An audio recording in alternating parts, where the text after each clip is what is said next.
கொல்கத்தாவில் பெண் மருத்துவரை கொலை செய்தவரை அவர் பயன்படுத்திய ப்ளூடூத் ஹெட்செட்டை வைத்து அடையாளம் கண்ட போலீசார் காலனியில் படிந்திருந்த இரத்தக்கரை மூலம் அவர்தான் கொலையாளி என்பதையும் உறுதி செய்துள்ளனர். மேற்கு வங்க மாநிலம் கொல்கத்தாவில் உள்ள RGKAR மருத்துவக் கல்லூரி மருத்துவமனையின் கருத்தரங்கு கூடத்தில் 31 வயது பெண் மருத்துவர் ஒருவர் மர்மமான முறையில் இறந்து கிடந்த விவகாரம் பெரும் சர்ச்சையாகியுள்ளது. உயிரிழந்தவர் அதே மருத்துவமனையில் பணியாற்றிய பயிற்சி மருத்துவர் என்பதும் முதுநிலை பட்ட மேற்படிப்பு மாணவி என்பதும் போலீசாரின் விசாரணையில் தெரிய வந்தது. கடந்த வியாழனன்று இரவு பணியிலிருந்த பயிற்சி மருத்துவரை பாலியல் வன்கொடுமை செய்து கழுத்தை நெரித்து கொலை செய்திருப்பது உடற்கூராய்வில் தெரிய வந்தது. மாணவி சடலமாக கிடந்த கருத்தரங்க கூடம் உள்ளிட்ட மருத்துவமனை வளாகத்தில் உள்ள CCTV காட்சிகளை போலீசார் கைப்பற்றி ஆய்வு மேற்கொண்டனர். அதன் அடிப்படையில் சஞ்சய் ராய் என்ற தன்னார்வ தொண்டர் கைது செய்யப்பட்டுள்ளார். குற்றம் நடந்த இடத்தில் சஞ்சய் ராய் விட்டுச் சென்ற அவரது ப்ளூடூத் ஹெட்போனை போலீசார் அடையாளம் கண்டு அவரை கைது செய்தனர். இந்த சம்பவத்தை கண்டித்து மருத்துவர்கள் மற்றும் மருத்துவ மாணவர்கள் போராடி வருகின்றனர். அவர்களுக்கு ஆதரவாக நாடு முழுவதும் நேற்று மருத்துவர்கள் போராட்டத்தில் குதித்தனர். குற்றத்திற்கு காரணமானவர்களை விரைவாக தண்டிக்க கோரி கொல்கத்தாவில் ஜூனியர் டாக்டர்களின் போராட்டம் நேற்று 3வது நாளாக நீடித்தது. கொல்கத்தா நகர காவல் ஆணையர் வினித் கோயல் 3 நாட்களில் 2வது முறையாக ஞாயிற்றுக்கிழமை மருத்துவ நிறுவனத்திற்கு நேரில் சென்று போராட்டத்தில் ஈடுபட்டுள்ள இளநிலை மருத்துவர்களின் பிரதிநிதிகளோடு பேச்சுவார்த்தை நடத்தினார். விசாரணை வெளிப்படையானது என்று கூறிய அவர் வதந்திகளை பரப்ப வேண்டாம் என்றும் மக்களை கேட்டுக்கொண்டார். மேலும் கொலையாளி கைது செய்யப்பட்டது எப்படி என்பது குறித்தும் அவர் விவரித்தார். வியாழனன்று இரவு குற்றம் செய்த பின்னர் குற்றம் சாட்டப்பட்டவர் மீண்டும் அவர் தங்கியிருந்த இடத்திற்கு சென்று வெள்ளிக்கிழமை காலையில் வெகுநேரம் வரை தூங்கியுள்ளார். எழுந்ததும் சாட்சிகளை அழிக்க குற்றத்தின் போது தான் அணிந்திருந்த ஆடைகளை துவைத்தார்.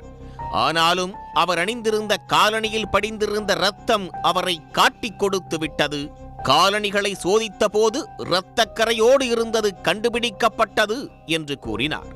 குற்றத்தில் வேறு யாருக்காவது தொடர்பு உள்ளதா என்ற கேள்விக்கு தற்போது அதற்கான எந்த ஆதாரமும் இல்லை என்றார். இறுதி பிரேத பரிசோதனை அறிக்கையை தங்கள் விசாரணை கண்டுபிடிப்புகளோடு ஒப்பிட்டு பார்க்க விரும்புவதால் அதற்காக காத்திருப்பதாகவும் காவல்துறை அதிகாரி கூறினார்.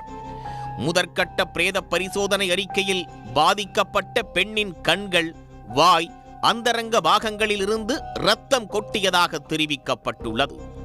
அவரது இடது கால், கழுத்து, வலது கை, மோதிர விரல் மற்றும் உதடுகளிலும் காயங்கள் இருந்தன.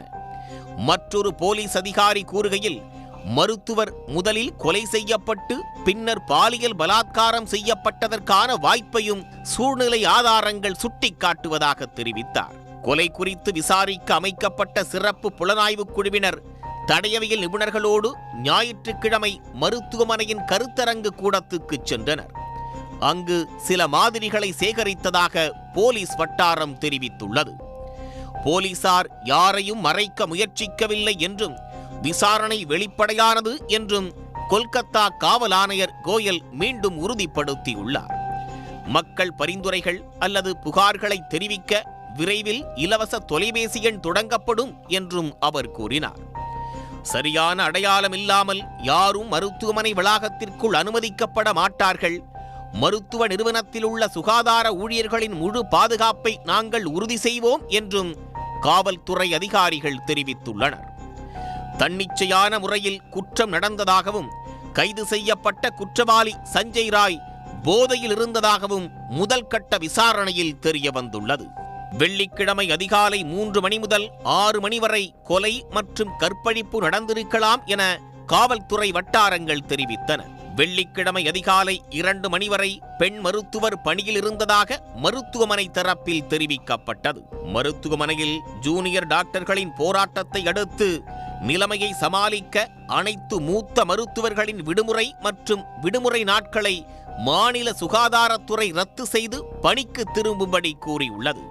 மேற்கு வங்க முதல்வர் மம்தா பானர்ஜி குற்றவாளிக்கு மரண தண்டனை விதிக்க வேண்டும் என்று வலியுறுத்தியிருப்பது குறிப்பிடத்தக்கது. சன் நியூஸ் வாட்ஸ்அப் சேனலை ஃபாலோ செய்யுங்கள். QR கோடை ஸ்கேன் செய்து சன் நியூஸோடு இணைந்திருங்கள்.